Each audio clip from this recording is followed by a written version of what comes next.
দাবি যে 3টা দাবি নিয়ে আমরা আসছিলাম, আমরা ওই দাবিতে এখন পর্যন্ত অবস্থান করছি। তো আমাদের প্রথম দাবি ছিল যে সম্পূরক বৃত্তি, সেটা কবে নাগাদ শিক্ষার্থীদেরকে দেবে এটা সুনির্দিষ্ট করে বলতে হবে। দ্বিতীয় দাবি চকসুর রোডম্যাপ ঘোষণা করতে হবে, জগন্নাথ বিশ্ববিদ্যালয়ের ছাত্র সংসদ যেটা। আর তৃতীয় যে দাবিটা ছিল আমাদের লাইব্রেরির যে জরাজীর্ণ অবস্থা, সেই জরাজীর্ণ অবস্থা থেকে উত্তরণের জন্য অন্তত শিক্ষার্থীদেরকে বসে সুন্দর মতো পড়াশোনা করতে পারবে তার জন্য শীতাতাপ নিয়ন্ত্রিত একটা ব্যবস্থা করা। পাশাপাশি আমাদের ক্যাফেটেরিয়ার খাবারের মান খুবই নিম্নমানের, মাঝে মাঝে আমরা ওখানে তার পাই, তারপরে বিভিন্ন গাছের পাতা, এই জাতীয় বিভিন্ন জিনিস পেয়ে থাকি যেটা একদমই অস্বাস্থ্যকর। এই স্বাস্থ্যকর খাবারটা নিশ্চিত করা হয়, সেই দাবিগুলো নিয়ে আমাদের এখন পর্যন্ত অবস্থা। আপনারা জানেন যে আমরা 5ই আগস্ট পরবর্তী সময়ে যে জগন্নাথ বিশ্ববিদ্যালয়ের যে বেশ কয়েকটি আন্দোলন সংগ্রাম করেছি, আন্দোলন সংগ্রামের পরিপ্রেক্ষিতে আমরা আমাদের প্রত্যাশা যা ছিল সেই প্রত্যাশা পূরণে সম্পূর্ণরূপে প্রশাসন ব্যর্থ হয়েছি।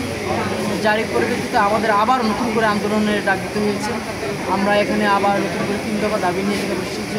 3 দফা দাবির মধ্যে 2 দফা দাবি আমাদের আগেই ছিল, এখন নতুন করে একটা দফা যুক্ত হয়েছে। যদি প্রশাসন আমাদের এই 3 দফা দাবি নিয়ে এখন আমরা যে অনশনে বসেছি, এই অনশন কর্মসূচি যদি কোনোভাবে মিথ্যা আশ্বাস বা প্রতিশ্রুতি দিয়ে আবার তারা আমাদেরকে এখান থেকে উঠিয়ে নিয়ে যেতে চায়, এটা কখনো সম্ভব না। কারণ আমরা বারবার তাদেরকে বিশ্বাস করে এসেছি এবং বিশ্বাসের যে মর্যাদা তারা রাখতে ব্যর্থ হয়েছে।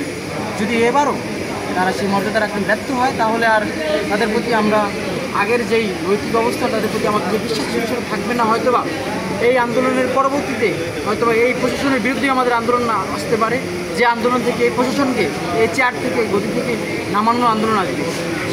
সেখানে আমরা এমন কাউকে চাই যারা 18,000 শিক্ষার্থীদের হয়ে কাজ করতে পারবে, 18,000 শিক্ষার্থীর দাবিটা পূরণ করতে পারে।